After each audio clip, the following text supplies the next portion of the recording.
Peace Report. We are on the road in California at Stanford University. I'm Amy Goodman.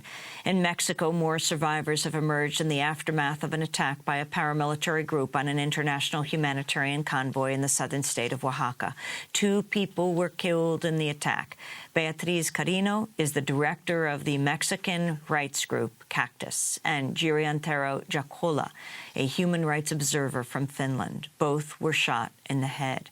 Gabriela Jimenez of the Popular Assembly of the Peoples of Oaxaca described the attack. Aparte, cuando el chofer trata de hacerse de reversa, tiene las llantas ponchadas, no puede levantarse bien porque tiran a la cabeza.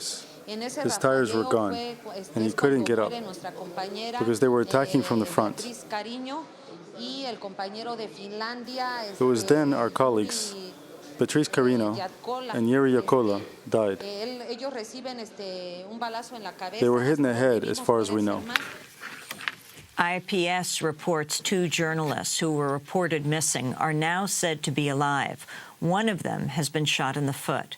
The aid convoy, which included Mexican and European human rights activists and journalists, was carrying food, water, and other basic necessities to San Juan-Capala. The town has been under constant siege from pro-government paramilitaries since it declared itself autonomous in January of 2007.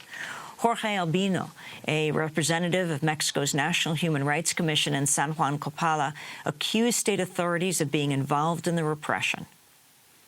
The repression came first against these militants at the palace, but yesterday we saw an attack on civilians, which is the most absurd thing. We have to ask for the intervention of the UN and demand this case be taken on by the Attorney General's office. We don't trust in the state or what they have done. We don't trust them, and we're in this situation. Mexican President Felipe Calderón has promised an in-depth investigation into the attack. For more, we go to Mexico. We're joined on the telephone by Kristen Bricker, a freelance journalist who's been closely following the story. Kristen, welcome to Democracy Now! Please explain to us everything you know. Well, I'm happy to report that late last night, the 2 reporters who were injured and still in the attack zone have been rescued. So all of the disappeared are now alive and accounted for. It leaves the total death toll at 2 people. Explain what you understand took place, why this international convoy was in Oaxaca, where they were, and who are the attackers. The San Juan-Capala declared itself autonomous in 2007 following the 2006 uprising that nearly overthrew the governor. Ever since then, they've been the subject of paramilitary violence. The organization that carried out the attack is the Ulises, which is an organization that has been declared a paramilitary organization by the United Nations High Commission on Refugees.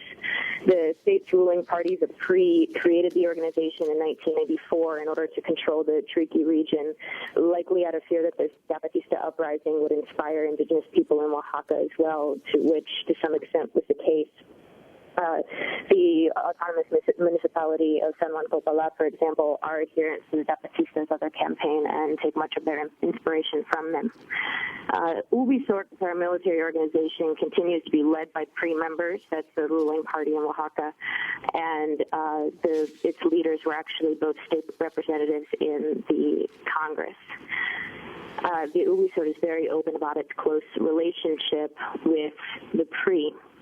What happened with the attack on the caravan is that the caravan was taking basic necessities, as you said, to San Juan-Capala, because the community has been under siege since January. Paramilitaries have blocked access to the community with rocks and armed gunmen.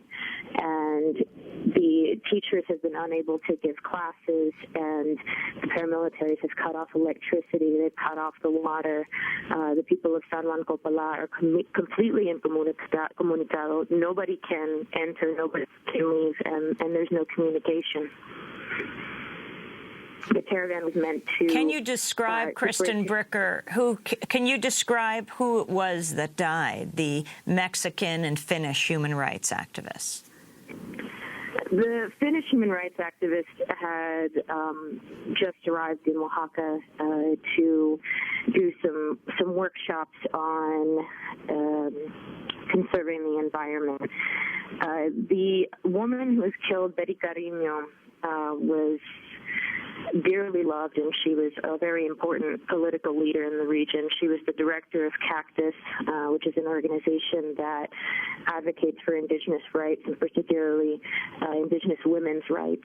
They do radio projects in the area, in the Mixteca.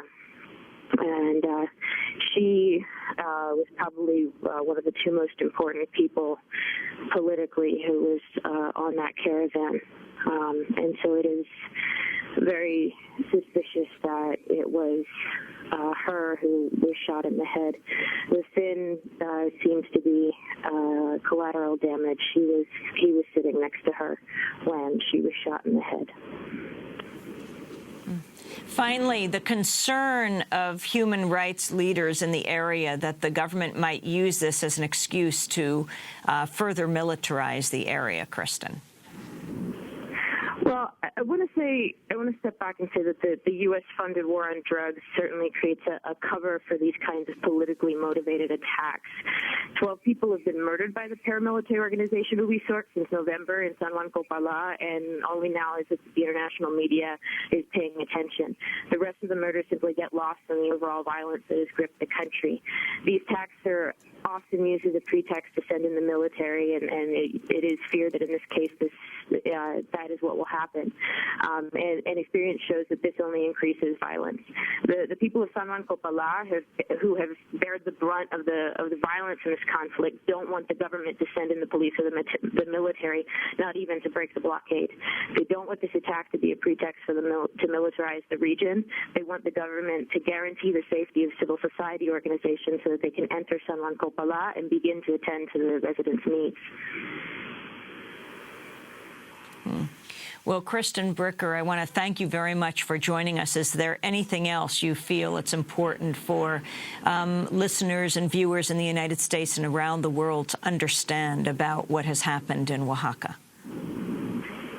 I just hope that listeners will remain focused on the region. This is unfortunately not going to be the last violent attack in San Juan Copala. If anything, the situation has spiraled out of control and may only get worse. So hopefully folks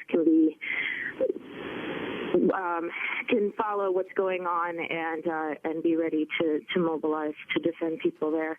There are a number of actions that are planned between now and May 3rd at Mexican consulates and embassies around the world, including the consulate in New York, and there's also actions planned in Chicago at the consulate there and in San Francisco. Kristen Bricker, thank you very much for being with us, freelance journalist, speaking to us from Mexico, closely following the story of the attack on an international humanitarian convoy in Oaxaca. 2 people, a Mexican human rights activist and a Finnish observer, were killed.